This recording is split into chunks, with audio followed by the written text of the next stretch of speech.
आपको कुछ और तस्वीरें हम दिखाते हैं और ये तस्वीरें आप देख रहे हैं जो बाइडेन है उन्होंने पीड़ितों से मुलाकात की है, क्योंकि ये जो वक्त है ये इजराइल के लिए मुश्किलों भरा वक्त है और इजराइल के जितने लोग वो पीड़ित लोग हैं उनके दर्द को समझा गया है। जो बाइडेन ने उनके बीच मिलकर के उनको बताया कि कैसे अमेरिका उनके साथ खड़ा हुआ है। इस वक्त जरूरी है कि ये जो लोग हैं कम से कम इनके साथ मजबूती के साथ जो खड़े हैं वो इस बात को वहां पर बताएं और ये आज देखने को भी मिल रहा है। और आज बहुत सारी तस्वीरें सामने आई, जो बाइडेन ने मुलाकात की वो तस्वीरें आप देख रहे हैं लगातार, लेकिन किस तरह से जो बाइडेन के पहुंचने से पहले ये हमला हुआ, ये कोशिश हुई कि जो बाइडेन ये दौरा ना करे, रद्द कर दे, लेकिन जो बाइडेन ने पहुंच करके बता दिया कि इजराइल के साथ वो पूरी मजबूती से खड़े। एक रिपोर्ट देखिए।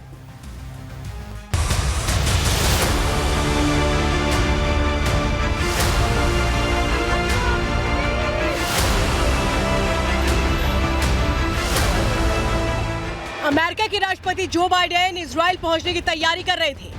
युद्ध पीड़ितों तक राहत पहुंचाने पर बात करना चाहते थे, जंग की आग को बुझाने की राह निकालना चाहते थे, लेकिन बाइडेन ऐसा कर पाते उससे पहले गाजा की धरती को बेगुनाहों के खून से नहला दिया गया।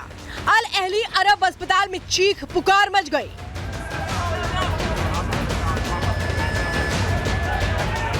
अल अहली अस्पताल में हुआ हमला इतना भीषण था कि मलबे और शव में अंतर कर पाना मुश्किल था। मरीजों के साथ तीमारदार भी मौत के आगोश में समा गए। दुनिया इस दर्दनाक तस्वीर को देखकर सिहर उठी है। हमास के आतंकी इस हमले के लिए इजराइल को दोषी ठहरा रहे हैं, लेकिन इजराइल इसे फिलिस्तीन इस्लामिक जिहाद की करतूत बता रहा है। The Islamic Jihad is responsible for the failed rocket launch which hit the hospital in Gaza. I repeat, this is the responsibility of Islamic Jihad that killed innocents in the hospital in Gaza. Gaza में हुए हमले के बाद अमेरिकी राष्ट्रपति Joe Biden का Jordan दौरा तो कैंसिल हो गया, लेकिन इस तनाव के बीच भी बाइडेन ने इजराइल पहुंचने का प्लान कैंसिल नहीं किया। इजराइल की धरती पर प्रधानमंत्री बेंजामिन नेतन्याहू ने बाइडेन का गर्मजोशी से स्वागत किया। बाइडेन के दौरे को रोकने की साजिश नाकाम हो चुकी थी। पूरी दुनिया दो दोस्तों की मुलाकात को देख रही थी। इजराइल के दुश्मनों को ये तस्वीरें कुछ खास रास नहीं आई होंगी।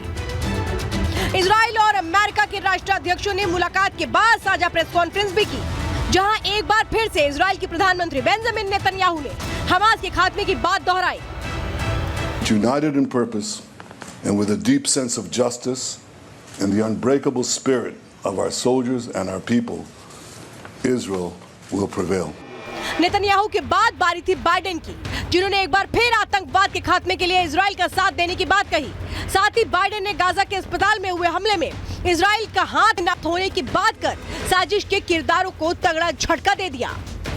I was deeply saddened and outraged by the explosion at the hospital in Gaza yesterday, and based on what I've seen, it appears as though it was done by the other team, not you.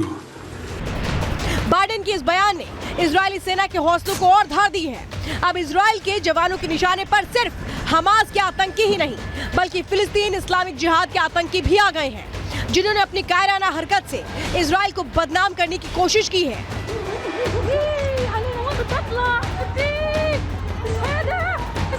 IDF और Israel विदेश मंत्रालय की तरफ से दावा किया गया है, उनके पास पुख्ता सबूत है कि आतंकियों ने ही अस्पताल को उड़ाया है, जिसका सबूत पूरी दुनिया को दिया जाएगा। अमेरिका का साथ मिलने के बाद इजरायली सेना ने एक बार फिर टारगेट लॉक कर दिया है। अब इंतजार है तो फाइनल सिग्नल का, जिसके मिलते ही इजरायली सेना उत्तरी गाजा में एक्शन शुरू कर देगी और बिल में छिपे आतंकियों को चुन चुनकर उनके अंजाम तक पहुंचाएगी। Bureau report, Republic Bharat.